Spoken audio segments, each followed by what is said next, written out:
কেমন আছো সবাই? আশা করি আল্লাহ পাক সবাইকে সুস্থ রেখেছেন। আমরা গত ক্লাসে বাংলা উচ্চারণের নিয়ম থেকে কিছু বাড়ির কাজ দিয়েছিলাম। আশা করি সবাই করেছো। আজকের উত্তর মিলিয়ে নাও। লক্ষ্য করো অত্যাচার কিভাবে দেয়া আছে। অত্যাচার গদ্য গদ্য আমি কিভাবে লিখেছি দেখো। নদী নদী, বন্দবংশ বানান দেখো। রক্ষা রক্ষা, বক্ষ বক্ষ। তারপর আসো দক্ষ, উচ্চারণ আমি কিভাবে লিখেছি দক্ষ। যক্ষা যক্ষা, গ্রন্থ গ্রন্থ, শ্রম শ্রম। আশা করি গত ক্লাসে আমরা যা শিখেছি তা থেকেই উত্তরগুলি নিজে নিজেই লিখতে পেরেছি। আজকে আমি বাংলা উচ্চারণের কিছু গুরুত্বপূর্ণ বিষয় নিয়ে আলোচনা করব। গত ক্লাসে আমরা বাংলা উচ্চারণের কিছু ব্যতিক্রম শব্দ নিয়ে আলোচনা করেছিলাম। আজকে করব যেগুলি আমাদের জানা খুব প্রয়োজন, না হলে আমরা উচ্চারণ ভালোভাবে শিখব না। 1 নম্বরে দেখো এখানে কি আছে। নেতিবাচক বা না অর্থে অ বা অন এবং সহার্থে বা সহিত অর্থে স সর্বত্র অবিকৃত অ হিসেবে উচ্চারিত হয়ে থাকে।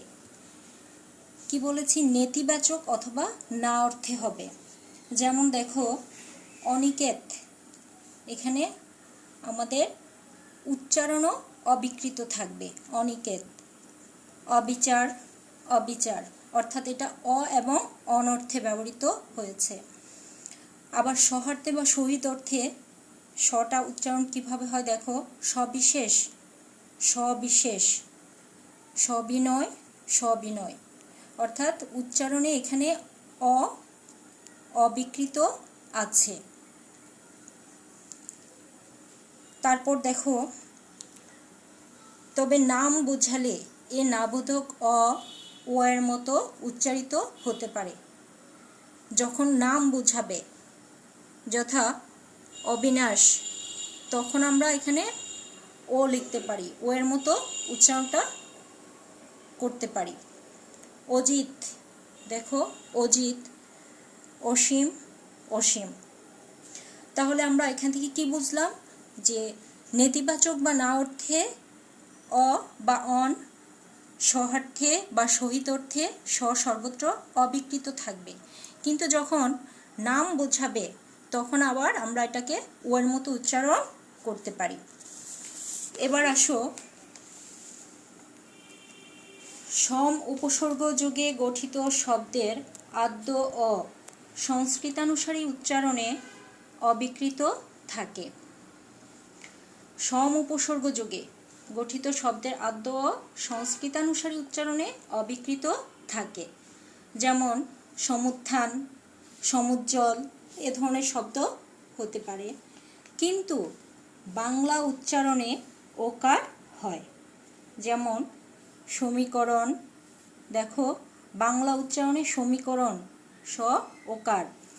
সমূহ সমূহ।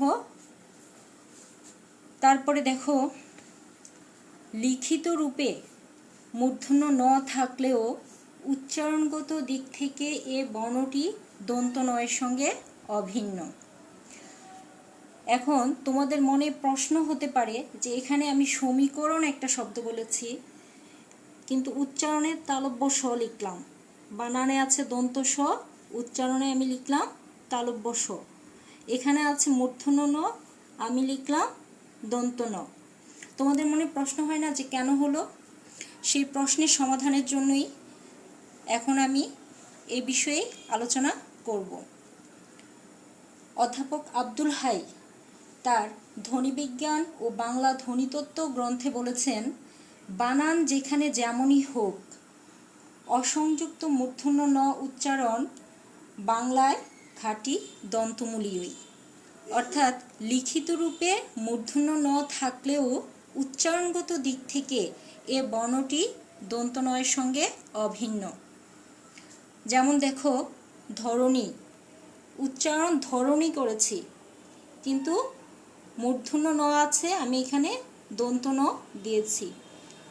আবার দেখো, পাষাণ, এখানে আমরা উচ্চারণে দন্ত ন দিয়েছি। একইভাবে চরণ, শরণ ইত্যাদি। অর্থাৎ আমরা লেখায় বা লিখিত রূপে যদি মূর্ধন্য ন লিখি, কিন্তু উচ্চারণের বেলায় সেটা সবসময় দন্ত ন হবে। তারপরের নিয়মে আসো, বাংলা ভাষায় দেখো এখানে দুটো জ আছে, আমরা যেটাকে বর্গীয় জ বলি, যদিও বর্গীয় না, বর্গের মধ্যে আছে বলি বর্গীয় জ বলে থাকি, কিন্তু এটার উচ্চারণটা জ, আরেকটা হচ্ছে ঝ। কিন্তু এখানে আরেকটা আছে জ, যেটাকে আমরা অন্তস্থ জ বলে থাকি, আর নিচে একটা বিন্দু দিলে হয়ে যায় অন্তস্থ অ। এই দুটো জয়ের কোনো উচ্চারণ পার্থক্য নেই। যেমন দেখো, জম, এখানে আমি বর্গীয় জয় দিয়েছি, জম। জামাই, জামাই। যদি, যদি। অর্থাৎ এই জ দিয়ে থাকলেও আমরা এই জটাই ব্যবহার করব। তারপর আসো স, তালব্য স। এই তিনটা স নিশ্চয়ই সবাই চিনো, তালব্য স, মূর্ধন্য স, দন্ত স। এই তিনটি সই স, অর্থাৎ তালব্য স, ইংরেজিতে যেটা SH এর মতো উচ্চারিত। প্রাচীনকালে পৃথক উচ্চারণ ছিল, কিন্তু আধুনিক বাংলা ভাষায় প্রতিটি সই শীষ জাতীয় মূলধ্বনি।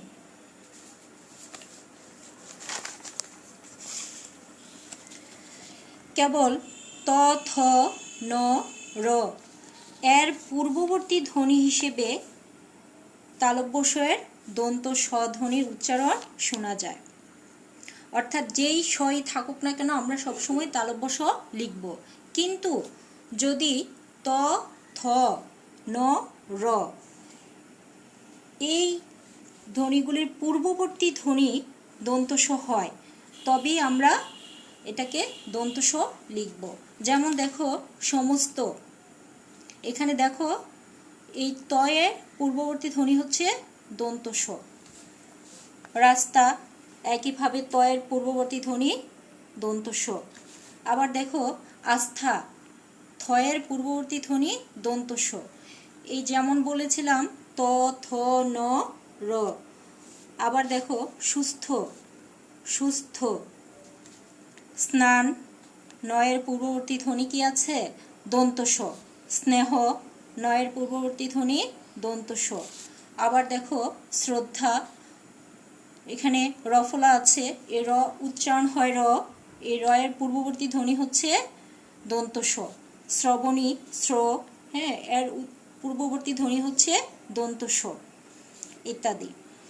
তাহলে আজকে আমরা যে নিয়মগুলি আলোচনা করলাম, আশা করি সবাই বুঝতে পেরেছ এবং খুব ভালোভাবে শিখে নেবে। তো আজকে আমরা এখানেই শেষ করতে চাচ্ছি, এবং তার আগে কয়েকটা বাড়ির কাজ দিব। বাড়ির কাজগুলি আগামী ক্লাসে খুব ভালো করে করবে এবং নিজে নিজে করার চেষ্টা করবে। আমরা আজকে 3 ক্লাসে যতটুকু শিখেছি তার মধ্য থেকেই করার চেষ্টা করবে। পরবর্তী ক্লাসে আমি উত্তরগুলি দিয়ে দেব।